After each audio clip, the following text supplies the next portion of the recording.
guys!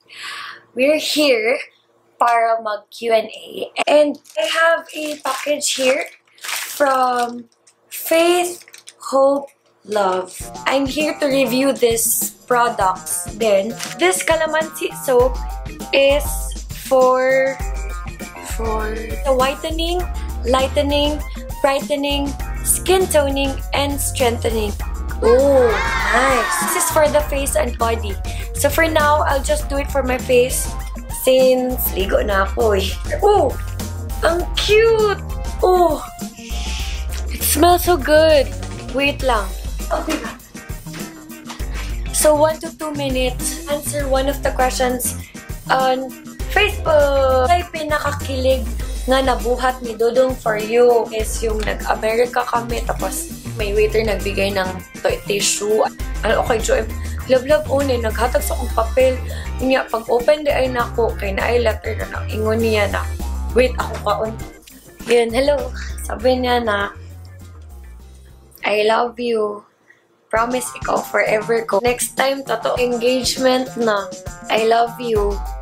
Tapos yun, nagbigay siya ng ring. Yun, nagkilig ako sobra. I'll just wash my face. Oh, I feel so clean, ha? Cucumber hydrating mist. It reduces fine lines and imperfections. Alright.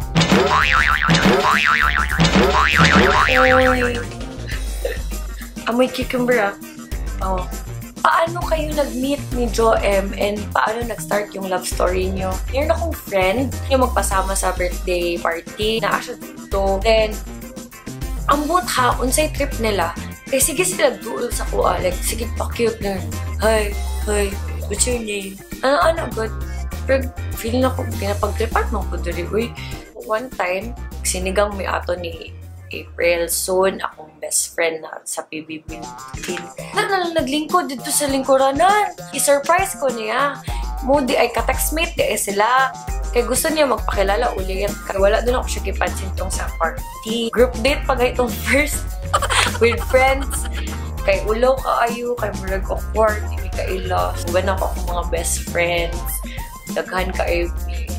Siya po, uban po siya yung mga best friends. Ito, nag-video kami. Oh, different colors. Let's try the brown one first. Hala, kamot. May chocolate. Hiya! And, oh my gosh, I have to take it off. Maganda, ha? Kaya lang, oh, ang hirap na tanggalin. Let's try this pink one. You can see this last one. So, kanina was linger. Second was I'll remember. And then now is after all. Ang bango ng products nila. Locally made, cruelty-free, and it's organic. Chocolates or kanang flowers. Ice cream na lang. Thank you for asking all of these questions. I hope nagustuhan nyo yung mga products from Faith.Hope.Love. And if gusto nyo mag-order, put it in the description box para don't forget to subscribe sa aking YouTube channel. Please follow me on Instagram din and my Facebook page. Please, salamat kaayo!